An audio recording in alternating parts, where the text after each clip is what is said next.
Muy buenas tardes con todos. Reciban un cordial saludo de parte de nosotras, estudiantes de la Universidad Tecnológica Indoamérica.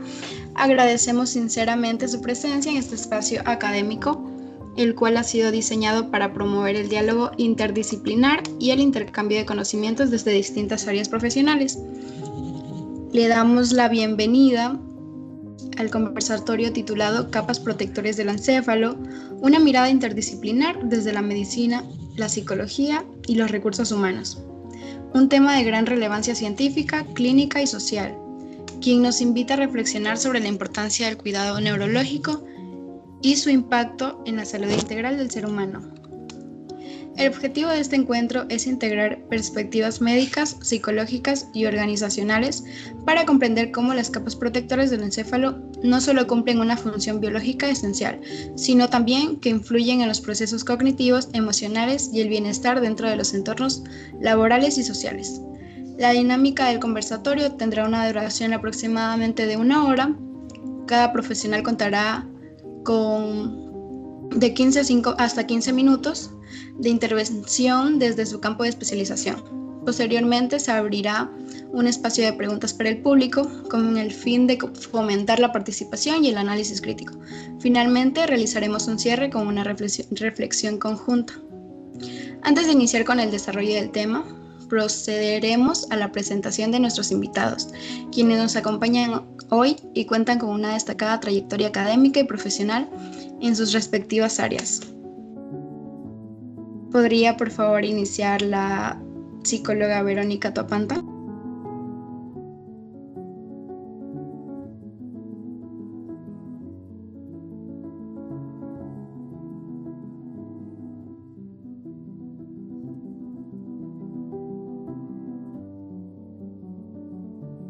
Hola, buenas noches.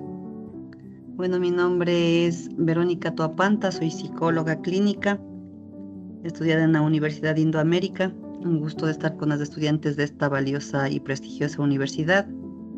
Tengo una maestría en seguridad y salud ocupacional y una maestría en neuropsicología. Gustosa de poderles ayudar en lo que mis conocimientos pueda fortalecer para su preparación en esta carrera. Muchas gracias. Continuamos con la abogada Diana Hidalgo.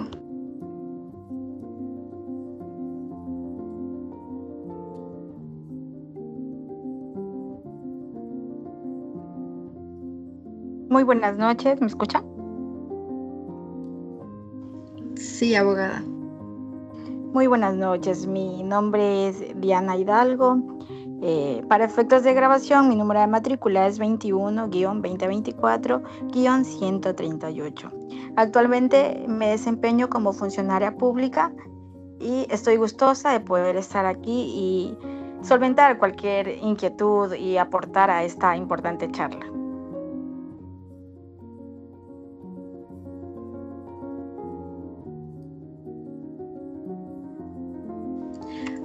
Muchas gracias por su presentación, querida abogada, querida psicóloga. Les voy a presentar un poco del tema, ¿no?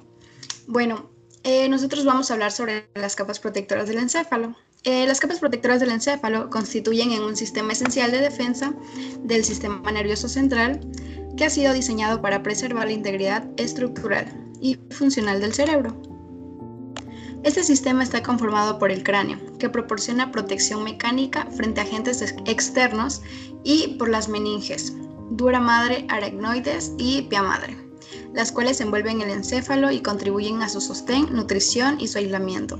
A su vez, el líquido cefalorraquídeo, que desempeña un papel fundamental al amortiguar impactos, facilitar intercambio de sustancias y mantener condiciones fisiológicas estables. En conjunto, estas estructuras permiten el adecuado funcionamiento del encéfalo y garantizan su protección frente a factores de riesgo internos y externos. Quiero invitar a mis compañeras a que se presenten. Pero bueno, mi nombre es Ibis Castillo, soy estudiante de la Universidad Tecnológica Indoamérica. Invito a mis compañeras que se presenten y continuamos con el tema.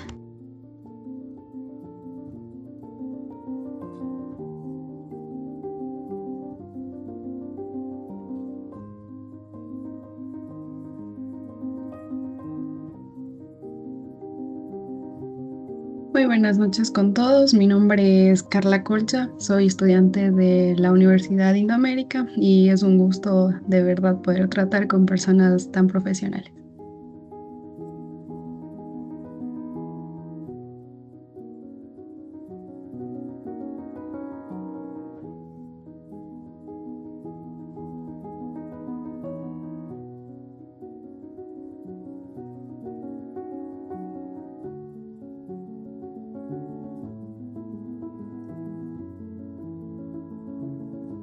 Muy buenas noches, mi nombre es Carla Tuapanta, igualmente estudiante de la Universidad de Indoamérica, y es un gusto para mí poder hoy compartir con la licenciada Verónica Tuapanta y con la abogada Diana Hidalgo.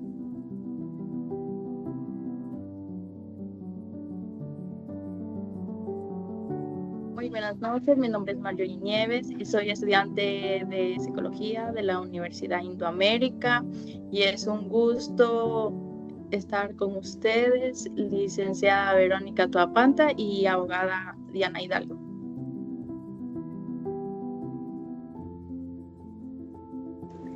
A continuación vamos a compartir unas diapositivas que tenemos hecha para continuar un poco con el tema.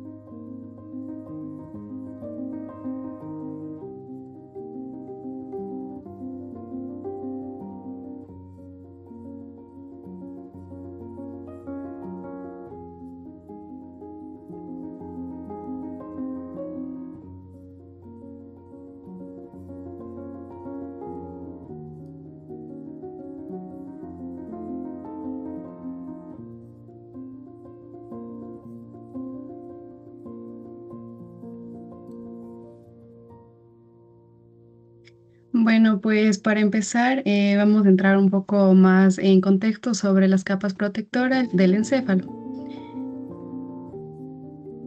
El encéfalo es un órgano vital y altamente sensible, por lo que cuenta con varios sistemas de protección que actúan de manera complementaria para evitar daños físicos, infecciones y alteraciones funcionales.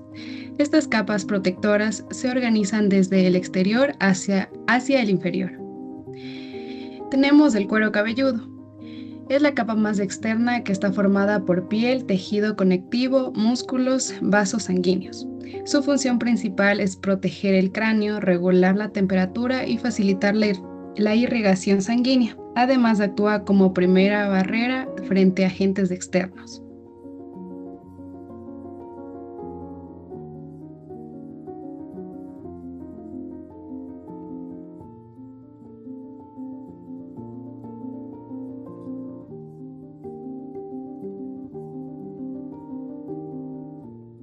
A continuación hablaremos sobre el cráneo. Es una estructura ósea rígida, compuesta por varios huesos unidos entre sí. Su función es brindar una protección sólida al encéfalo frente a traumatismo, golpes y presiones externas. También proporciona soporte estructural y forma a la cabeza.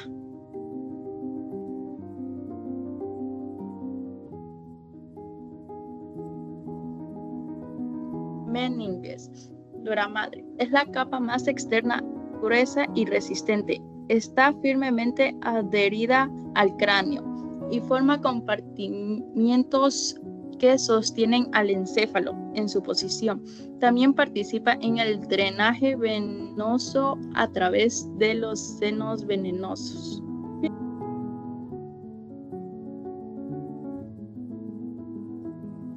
Aracnoides. Es la capa intermedia, fina y transparente. No está adherida al encéfalo, lo que permite la circulación del líquido cefalorraquídeo. Su función principal es actuar como amortiguador y facilitar la protección hidráulica del encéfalo.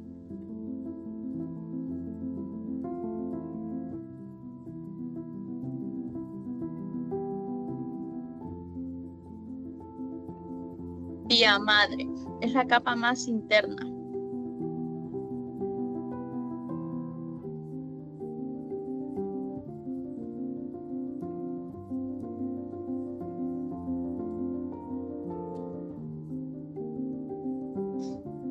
Vía madre. Es la capa más interna, muy delgada y ricamente vascularizada. Se adhiere estrechamente a la superficie del encéfalo, siguiendo sus surcos y circunvoluciones. Su función es nutrir el tejido nervioso y protegerlo directamente.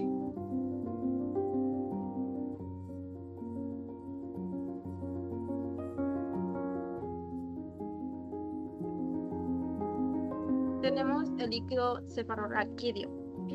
Es un fluido claro que circula por los ventrículos cerebrales y el espacio subaracnoide, que cumple funciones esenciales como amortiguar impactos y movimientos bruscos, mantener la presión intracraneal estable, transportar los nutrientes y eliminar los desechos metabólicos, proteger el encéfalo de infecciones y toxinas.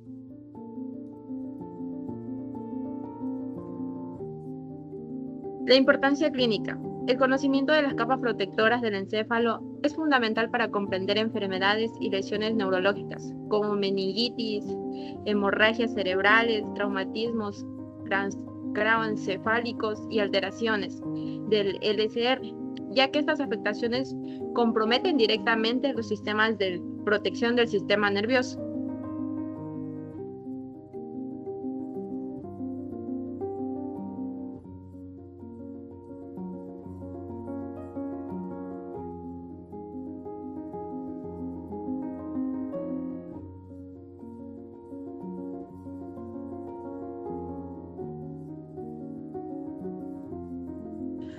Bueno, ahí tenemos un ejemplo práctico, ¿no? Que sería una persona que sufre una caída y se golpea la cabeza al resbalar en la calle. Bueno, en ese momento las capas protectoras del encéfalo actúan de forma conjunta. Por ejemplo, el cuero cabelludo absorbe el primer impacto y reduce la fuerza del golpe. El cráneo evita que el encéfalo reciba directamente el impacto, protegiéndolo de las fracturas internas. Las meninges mantienen el encéfalo en su lugar y disminuyen el movimiento brusco dentro del cráneo. El líquido cefalorraquídeo funciona como un amortiguador. Esto hace que reduzca el choque del encéfalo contra las paredes del cráneo. Y obviamente gracias a estas capas la persona puede presentar solo un leve golpe sin daño cerebral grave. Ya habiendo escuchado el ejemplo práctico, me gustaría proponerle a la psicóloga Verónica un caso y que ella me dé su respuesta y su opinión a la pregunta que le voy a hacer. ¿Le parece bien? Claro, ¿cuál es la duda? Bueno, el caso sería un trabajador de aproximadamente 35 a 38 años sufre una caída en su lugar de trabajo. Esto provoca un traumatismo cráneoencefálico leve tras el accidente. Presenta dolores de cabeza recurrente, dificultades de concentración y cambios emocionales. La empresa solicita su reincorporación en corto tiempo. Mi pregunta es, ¿qué área consideran más afectada inicialmente? ¿Médica, psicológica o legal laboral? Me gustaría que esta pregunta la contestara la psicóloga, porque quiero saber cuáles son sus impactos en las funciones cognitivas, en sus emociones y en la adaptación al entorno laboral. Bueno, antes que nada, como ustedes dieron el inicio, nuestro cerebro pues está de una manera protegida, lo que es el encéfalo. Entonces el primer impacto pues ocurre en el cuero cabelludo. Este cuero cabelludo pues absorbe lo que es el primer impacto y puede haber un daño en las meninges. No sabemos a ciencia cierta qué más partes del cerebro fueron afectadas. Entonces desde este punto, como iniciamos, podríamos decir que la persona que sufrió este accidente va a tener un trastorno cognitivo-conductual, va a tener también un trastorno en sus emociones, va a tener y quizás no sabemos si se golpeó algún lóbulo, por lo general el lóbulo frontal, que en la mayoría de los casos siempre pasa esto.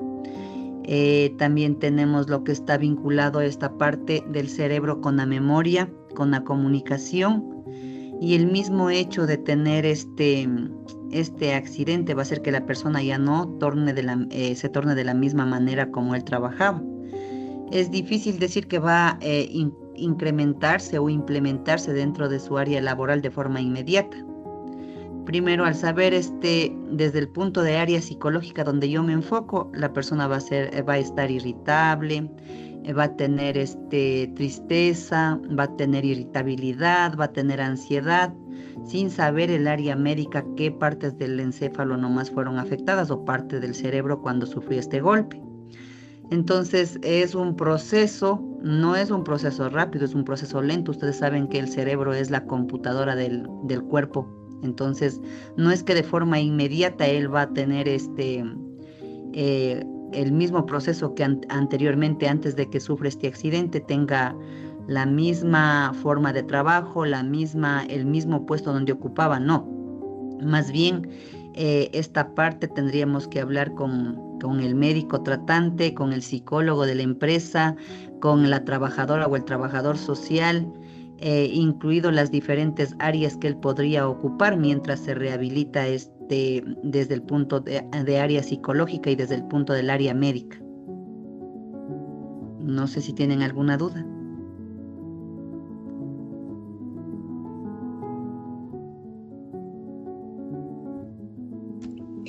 No, doctora, ninguna duda. En realidad, su explicación nos quedó realmente completo. Mi compañera va con una pregunta. Quiero aclarar que esta solo es una dinámica, que las preguntas se harán después, tal vez un poco antes de finalizar con la reunión. Ok. Bueno, muy buenas noches. Mi pregunta va para la abogada Diana Hidalgo. La pregunta sería, ¿qué implicaciones legales existen cuando una empresa no implementa medidas de prevención para riesgos que puedan afectar la salud neurológica del trabajador?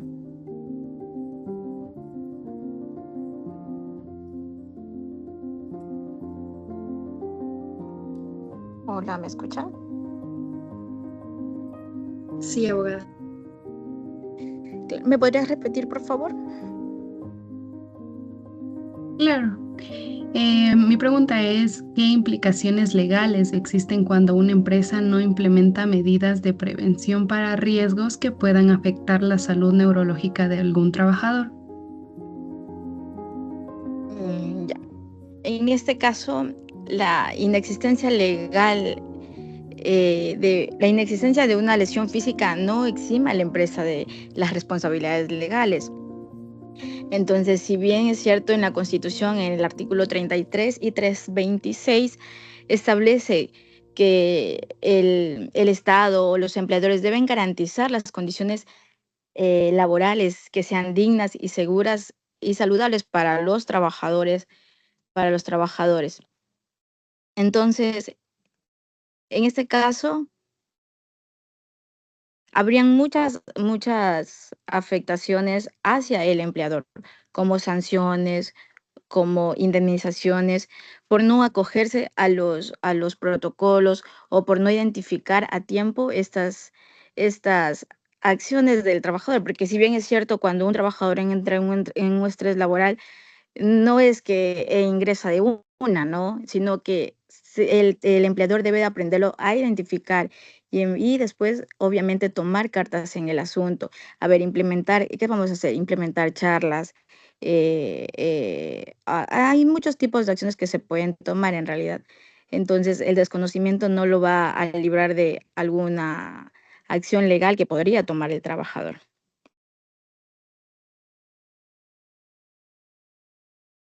Muchas gracias.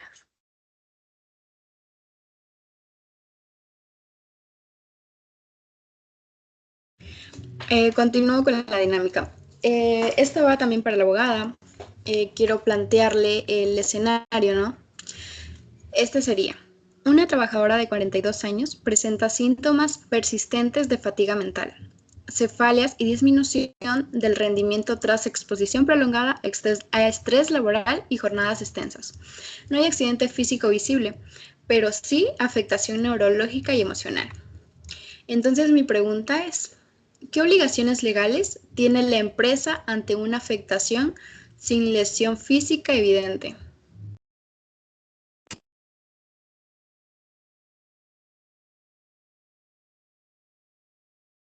Eso sería una reparación integral o una indemnización por los daños ocasionados, siempre y cuando se identifique que el daño sí fue causado por un estrés laboral. Debe de demostrarse como tal que el daño está causado a causa del trabajo que él realiza.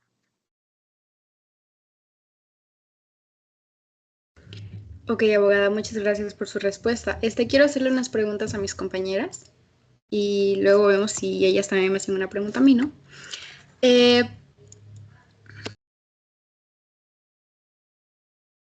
Mi pregunta es para las cuatro, incluyéndome, ¿no? ¿Consideramos esta situación un riesgo laboral real? Necesito una explicación de la respuesta.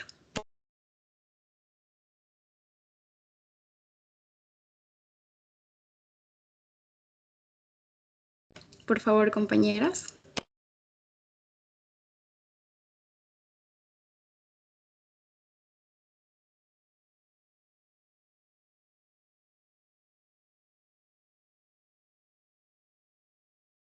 Bueno, responderé yo en primer lugar entonces.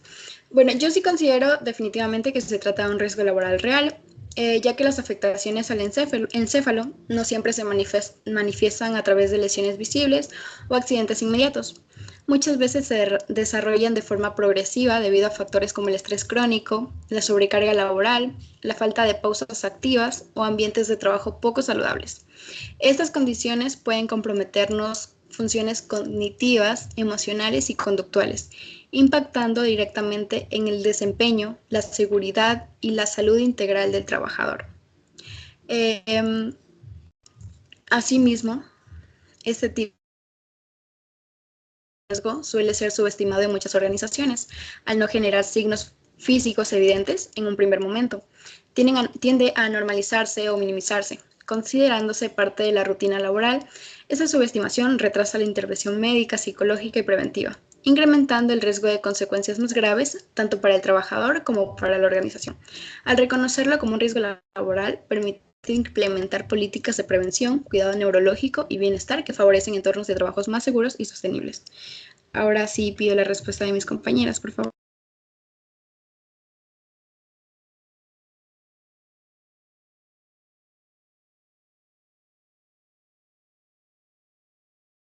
¿Puedes repetir la pregunta, por favor?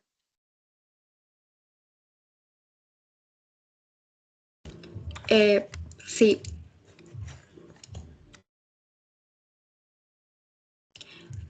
¿Consideran que esta situación es un riesgo laboral real?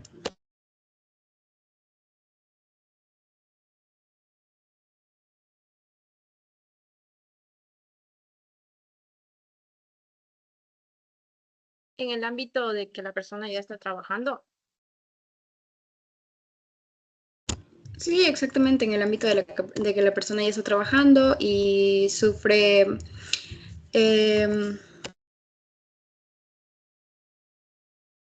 una lesión en el encéfalo no visible. Bueno, en este caso, como dice que no es visible, sí podría ser que se consideraría un riesgo.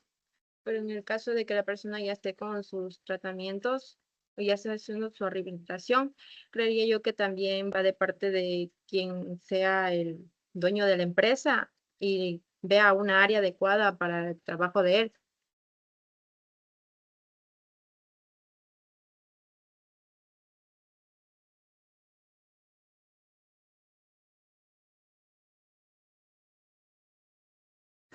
Ok, entonces continuamos con los siguientes puntos.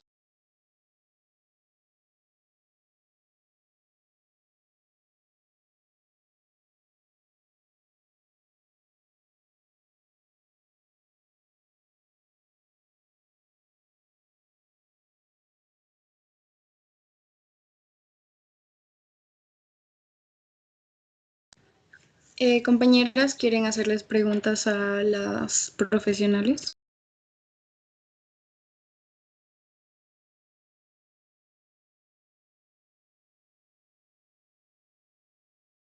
Yo tengo una pregunta para la licenciada Verónica Topanta. Eh, es cómo afectaría el daño de las capas protectoras en el día a día de las personas.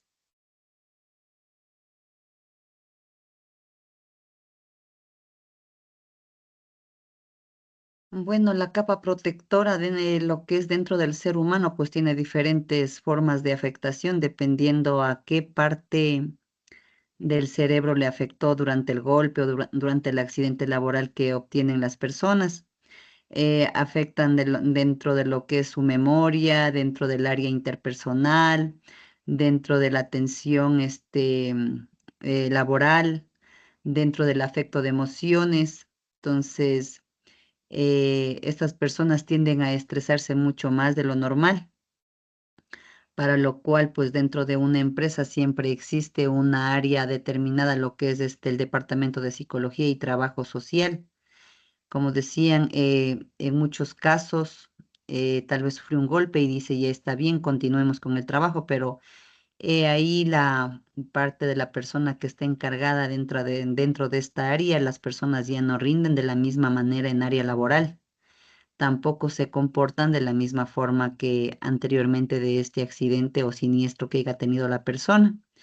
Entonces, las personas afectadas por esta parte de las áreas de protección del cerebro ya no tienen un impacto en la memoria, no recuerdan con facilidad, no, si era organizada ya no es esta persona tan organizada que digamos, su funcionamiento laboral no es de la misma manera que era antes, tiene una disminución en su área laboral, pasa estresado, sus emociones son conflictivas, si antes era una persona tranquila, era una persona organizada, era una persona positiva y ya no tiende a hacer estas diferentes emociones que les estamos nombrando, pues esta persona tiene ya dificultades para almacenar la memoria, para recuperar la atención durante tiempos prolongados. Depende también, como les digo, del área médica, en donde el médico diga esta parte específica fue afectada.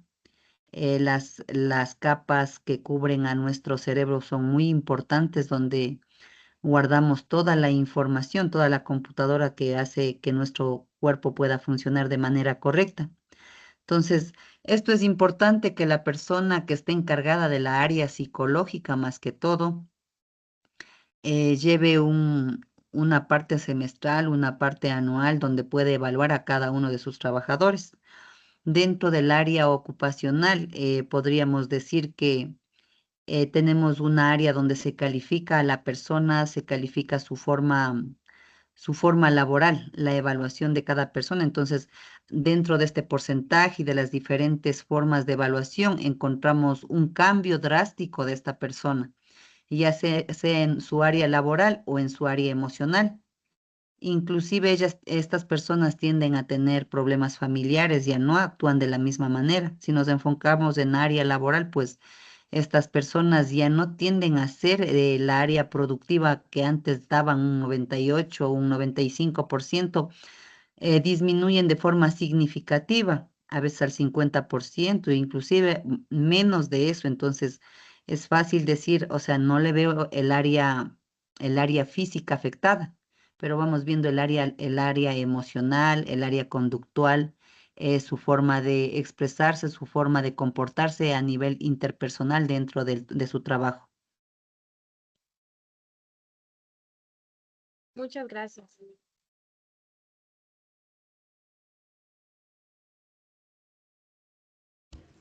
Eh, em, Voy a invitar a la licenciada Verónica a que si tiene alguna pregunta para nosotras, nos la comparta, porque en realidad queremos también compartir nuestra opinión referente a las preguntas que nos haga usted. Bueno, yo quisiera preguntarles algo. ¿Cómo ustedes identificarían a una persona que, de los diferentes ejemplos que ponen, ¿Cómo ustedes identificarían un primer signo de alarma de estas personas que cambien en su comportamiento? Si sufrió un accidente o fueron afectadas estas capas que cubren al cerebro. ¿Cuál sería el primer síntoma? ¿Cuál sería el primer signo de alarma para ustedes ya como psicólogas dentro de una empresa? ¿Cuál ustedes creen una forma de poder decir, después de este accidente, este trabajador o esta trabajadora tiene signos de alarma donde yo debo darle un seguimiento? Bueno, respondiendo a su pregunta, yo creería que la pérdida de conciencia sería uno de los primeros signos de alarma. Aunque sea breve, perder la conciencia es algo fuerte. También la confusión o dificultad para responder preguntas que sean simples.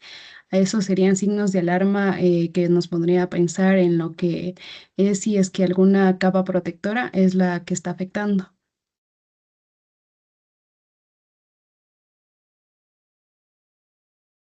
También puede ser la incoherencia al hablar, ya que puede distorsionar la información.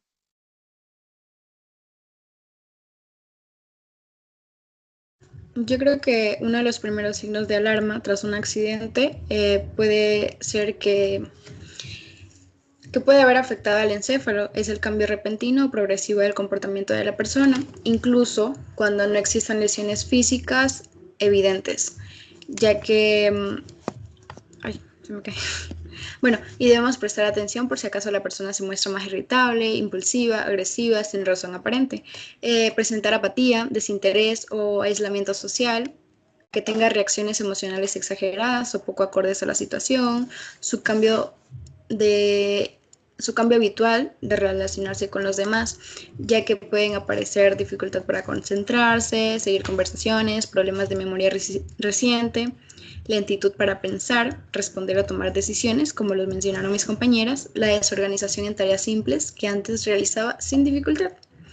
A nivel emocional, pueden ser observadas la ansiedad intensa, sensación constante de alerta, tristeza persistente o cambios bruscos de ánimo, la sensación de confusión o no sentirse como antes. Los indicadores físicos serían el dolor de cabeza frecuente, intenso, mareos, náuseas o alteraciones del sueño, la sensibilidad exagerada a la luz o al ruido. Yo creo que un cambio de comportamiento después de un accidente nunca debe de normalizarse ni minimizarse, ya que es una señal temprana de posible compromiso neurológico que requiere evaluación médica y psicológica oportuna.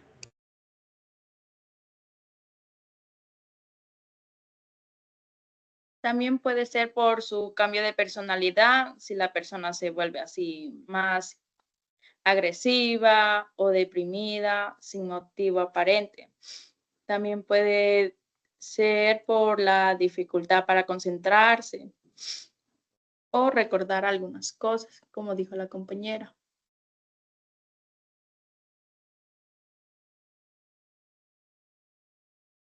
Sí, pues lo han dicho todo, como es la compañera al inicio nos mencionó, pues el estado de conciencia es muy importante saber en estos casos cuando pasa el primer signo de alarma. Ustedes ya lo dijeron, el dolor intenso de cabeza, vómitos, en muchas ocasiones convulsiones. Los estados de ánimo son una forma, el primer signo es el estado de conciencia, el primer signo. Si ustedes ven vómitos o desequilibrio o pérdida de memoria, pues ese paciente necesita seguimiento psicológico, necesita seguimiento del psicólogo del área laboral y del trabajo social. Sí, eso nomás.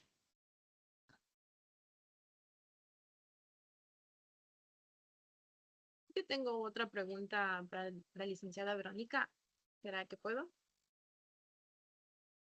Claro.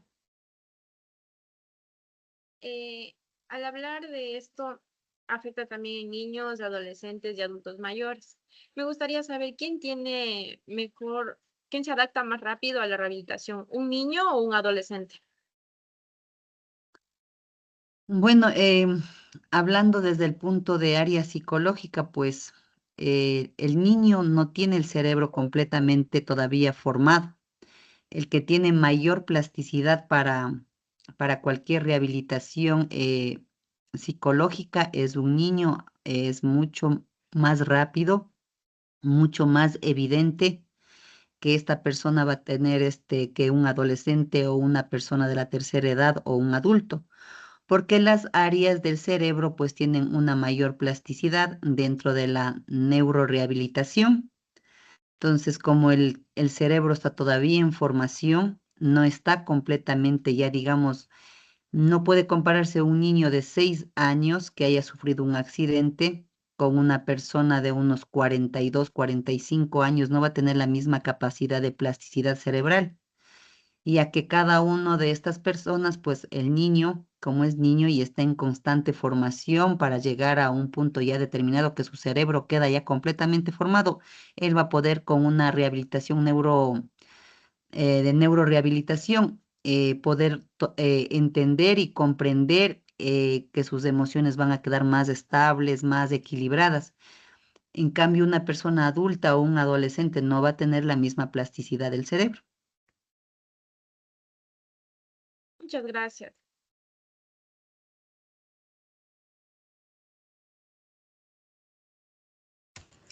Bueno, creo que ya vamos a ir finalizando. Pido disculpas por la abogada de Ana Hidalgo, tuvo que ausentarse por un motivo personal. Bueno, como estudiantes de psicología, nosotros comprendemos las capas protectoras del encéfalo que van más allá del conocimiento anatómico. Esto implica reconocer que cuando estas estructuras se ven comprometidas, la conducta, las emociones y los procesos cognitivos también pueden alterarse. Un golpe, una caída o incluso una sobrecarga sostenida puede impactar no solo en el cerebro, sino en la forma en que una persona piensa, siente y cómo se relaciona con su entorno. Muchas veces seremos las primeras en notar que algo cambió, una respuesta emocional distinta, una dificultad para concentrarse, una irritabilidad inesperada o un retraimiento que antes no existía. Estas señales no deben interpretarse como debilidad, falta de interés o problemas de actitud, sino como posibles manifestaciones de una alteración neurológica subyacente. Nuestro rol, hablo para mis compañeras, como futuras psicólogas, es fundamentalmente en la detección temprana, el acompañamiento y la articulación con otros profesionales. Tenemos que entender la relación entre las capas protectoras del encéfalo y el comportamiento, ya que eso nos va a permitir intervenir con mayor responsabilidad ética, evitando la estigmación y promoviendo una atención integral. Debemos reconocer que el cerebro necesita protección, cuidado y tiempo de recuperación.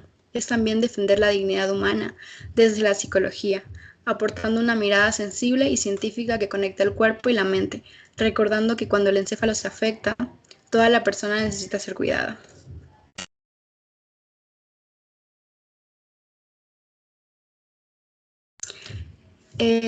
¿Alguien que continúe, por favor?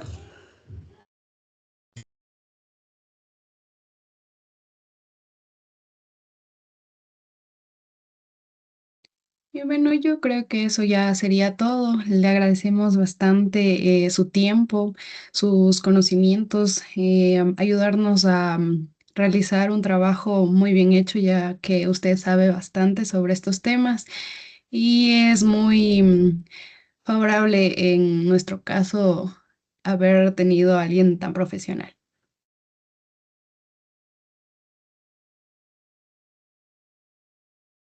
Gracias, se les agradece en lo que se les pueda ayudar. También quería aclarar algo. ¿Será que por favor podemos tomarnos una foto en conjunto para finalizar el trabajo? No sé si las dos compañeras pueden encender la cámara.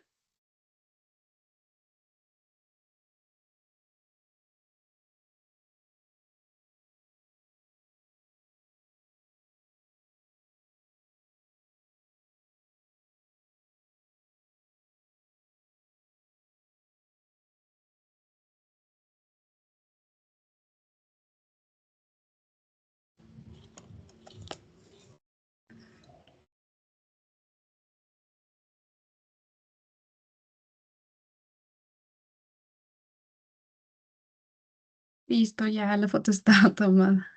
Gracias, mejor por su tiempo.